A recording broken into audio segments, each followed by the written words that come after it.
ضابط برتبة ابن خالة الرئيس اعتقل أطفال درعا واقتلع أظافرهم، ولما طالب بهم أهلهم رد عليهم بعبارته الشهيرة: هاتوا لنا نساءكم لنجعلهن يحبلن بأطفال جدد يحبون الوطن. عبارة تسببت بمقتل مليون إنسان وتشريد ملايين آخرين ودمار سوريا بشكل شبه كامل. ماذا تعرف عن حياة العميد المغمور عاطف نجيب؟ والده نجيب وأمه فاطمة مخلوف الشقيقة الأصغر لأنيسة والدة بشار الأسد. ولد ابن خالة بشار سنة 1960. عاش وترعرع في مدينة جبلة الساحلية، وكدأب كل حاشية الأسد حينها تطوع عاطف بالكلية الحربية وتخرج منها برتبة ملازم. عين مباشرة في شعبة الأمن السياسي بدمشق، حيث بدأ مسلسل إجرامه وانتهاكاته. لكل امرئ من اسمه نصيب إلا عاطف نجيب الذي لم يكن عطوفا يوما ولا نجيبا. صعد اسمه للواجهة حين عين رئيسا لقسم أمن الشرطة في فرع للأمن السياسي بدمشق، وهو منصب غير محدود الصلاحيات، فأخرج الوحش الذي يسكنه. بدأ يضطهد الضباط الأعلى رتبة إرضاء لغروره وضعف شخصيته، وكل من لا ينصاع لفساده إما أن يعتقل أو يسرح من الخدمة. تجارة الجنس.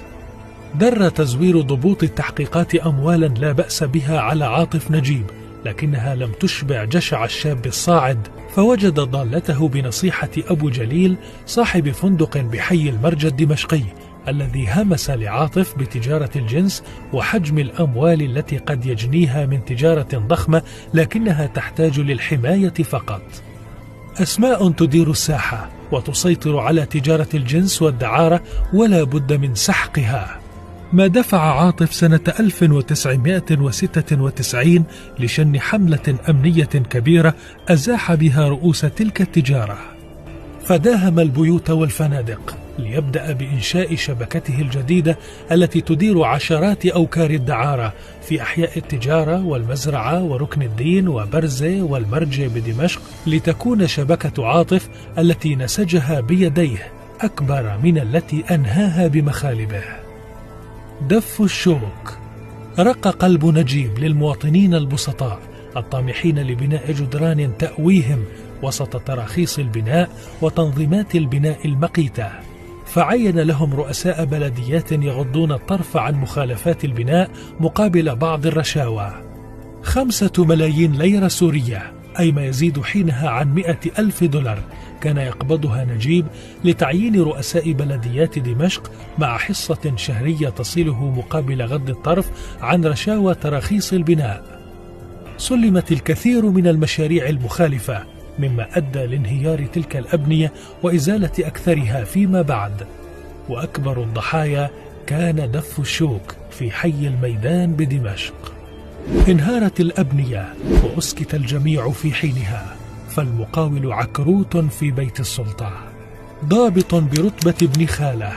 انخراط عاطف بين أولاد خالته منحه ترفيعات عسكرية غير رسمية، فكان باسل الأسد حينها مصباحه السحري وجواز المرور لجميع رغبات عطوف ابن الخالة المدلل. بموت باسل سنة 1994 لم تمت رتبة عاطف العسكرية، بل رفع على يد بشار لرتبة عميد. تدرج في قيادة المفارز والمراكز الأمنية بين اللاذقية وطرطوس ودمشق، من ثم عين كرئيس للأمن السياسي في محافظة درعا حتى عام 2011. عاش عاطف وقتلت سوريا. سنة 2011، وعند سؤال النائب اللبناني وليد جنبلاط لبشار الأسد عن سبب عدم اعتقال ابن خالته عاطف وكف يده عن العمل بعد إشعاله فتيل الثورة السورية باقتلاع أظافر أطفال درعا، أجاب بشار بأنه لم يتقدم أحد بشكوى إلى المحكمة ضد ابن خالة عاطف. ثم أنكر بشار في لقاء آخر قصة الأطفال من أصلها. أطفال بعمر الورد تعاطفوا مع ثورات الربيع العربي، كتبوا على الجدران عبارات: إسقاط النظام، اعتقلوا، عذبوا، اقتلعت أظافرهم، ثم أهين شيوخ العشائر المطالبين بهم، أسقطت عقل وجهائهم، وقيل لهم: عليكم نسيان هؤلاء الأطفال، أنجبوا غيرهم، وإن كنتم غير قادرين فأرسلوا نساءكم إلي. رد استفزازي أشعل فتيل الأحداث في درعا والشرارة الكبرى لثورة الكرامة في سوريا. أين عاطف؟ سنة 2012 كان آخر ورود لاسم عاطف نجيب ضمن قائمة عقوبات البيت الأبيض على نظام الأسد، ليختفي بعدها اسم الضابط المدلل تماما من المشهد السوري الدامي. لم يخيب عاطف ظن خالته أنيسة، فهو الذي تربى وشب مع ابنها باسل الذي كان يصنع ليكون نيرون سوريا بعد حافظ.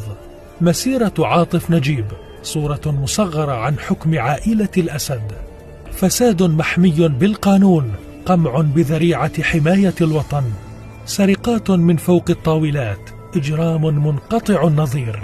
فكل واحد من بيادق نظام الأسد عاطف بشكل أو بآخر، كل بحسب منصبه وموقعه.